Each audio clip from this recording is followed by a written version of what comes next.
পাকা বাড়ির মালিক, কিন্তু তারপরেও আবাসের তালিকায় তার নাম কিভাবে? না, যখন সমীক্ষা হয়েছিল তখন দেখা গিয়েছিল ভদ্রলোক গোয়াল ঘরে থাকেন। সত্যি তো, গোয়াল ঘরে থাকেন, পাকা বাড়ি নেই, তাহলে তো তার পাকা বাড়ি দরকার। আচ্ছা, পাকা বাড়ির মালিক গোয়াল ঘরে কেন? সেখানে সমীক্ষক যারা রয়েছেন সেখানে তো লোকাল লোকও থাকবেন, তারা কেউ আপত্তি করেননি কেন? করেননি, তার কারণ ওই ভদ্রলোকের স্ত্রী আশাকর্মী, তিনি তো সমীক্ষক দলে, তিনি কি করে কিছু বলবেন? তো শেষমেশ পেয়ে গিয়েছিলেন বাংলার আবাস যোজনার প্রথম কিস্তির টাকা। আমরা নিউজ 18 বাংলা এই খবর দেখাই, আর এই খবর দেখানোর পর তারপরে চাকা গেল ঘুরে।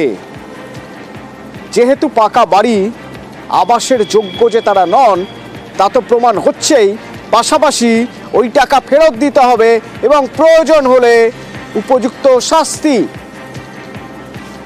সুকান্ত রয়েছে আমাদের সঙ্গে, সরাসরি সুকান্তর সঙ্গে কথা বলবো। সুকান্ত, এই খবর আমরা দেখানোর পর এবার তো চাকা ঘুরলো, কি হলো?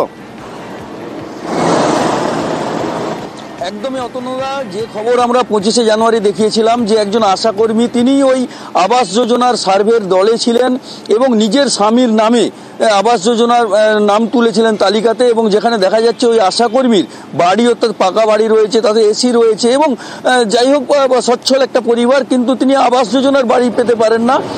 তিনি তার স্বামীকে গোয়াল ঘরে দেখিয়েছিলেন, সেই খবর কিন্তু আমরা তুলে ধরেছিলাম নিউজ 18 বাংলার পর্দায়। তারপরে কিন্তু একবার সঙ্গে থাকো, সেদিন তার স্ত্রী ওই আশাকর্মী তিনি কি বলেছিলেন একবার শোনাবো। আমি সার্ভে করতেছিলাম, আমার উপর আমি শুধু ঘর চিনি দিয়া, এটা বামাচাকির বাড়ি, সার্ভের কাজ করছিল। হ্যাঁ, অফিসার কাজ করেছে, সার্ভের দায়িত্ব দিয়েছিল পশ্চিমবঙ্গ সরকার। পশ্চিমবঙ্গ সরকার দেয়নি, অফিসার কাজ করেছে, আশাকর্মীকে শুধু বাড়ি চিনিয়ে দিয়েছিল কেন্দ্র সরকার। এইবারে লিস্টে বলা ছিল বাড়ি চিনানাটাও সার্ভে। হ্যাঁ, না, বাড়ি চিনানাটাও সার্ভে, বাড়ি শুধু চেনানোর জন্য আগের বারে লিস্টে আমার পড়ে। আপনি আমার কথার উত্তর দিন, আপনার বকা আমি শুনবো না। আমার বকা শুনতে হবে। আমি কি বলছি? প্রথমবারে আমাকে যখন লিস্টে দেওয়া হয়েছিল দায়িত্ব, তখন আমার সঙ্গে গন্ডগোল করেছিল পার্টিগত ব্যাপারে। বাইরে পার্টি তো শুনছি না আমি কি বলছি? আপনি আশাকর্মী তো? হ্যাঁ কি না? যারা আশাকর্মী তো? আপনি বাড়ি দেখেছিলেন তো? হ্যাঁ, যারা ব্যাস অতটুকুই, আর কিছু নয়, আর কিছু লাগবে না। শুধু দায়িত্ব ছিল বাড়িটা দেখানো।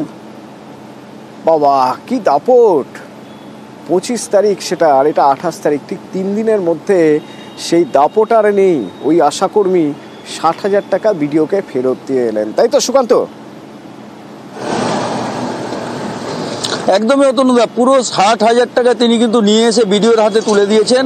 যেটা বিডিও সূত্রে জানা গিয়েছে যে পুরো বিষয়টি জানার পরই তারা তদন্ত শুরু করেন, এবং আমরা যে খবর দেখিয়েছিলাম সেই খবর যে সত্য তাও তিনি স্বীকার করেছেন, এবং যার ফলে আশাকর্মীকে তারা কিন্তু এক কথায় পুরোপুরি মানে ব্যাংক অ্যাকাউন্ট পর্যন্ত সিল করে দিয়েছিলেন বিডিও, যেটি জানিয়েছেন। এরপরেই কিন্তু আশাকর্মী প্যাচে পড়েই টাকা ফেরত দিয়েছেন, এবং এরপরেও তার বিরুদ্ধে একটা প্রশাসনিক ব্যবস্থা নেওয়ারও আশ্বাস দিয়েছেন বিডিও। ধন্যবাদ। প্রথম কিস্তিতে 60,000 টাকা যেটা ঢুকেছিল উনি আজকে আমাদের কাছে সেটা ফেরত দিলেন, মানে ব্লক প্রশাসনের ডাকে সাড়া দিয়ে উনি কিন্তু টাকাটা আমাদের কাছে আজকে ফেরত করে দিয়ে গেলেন।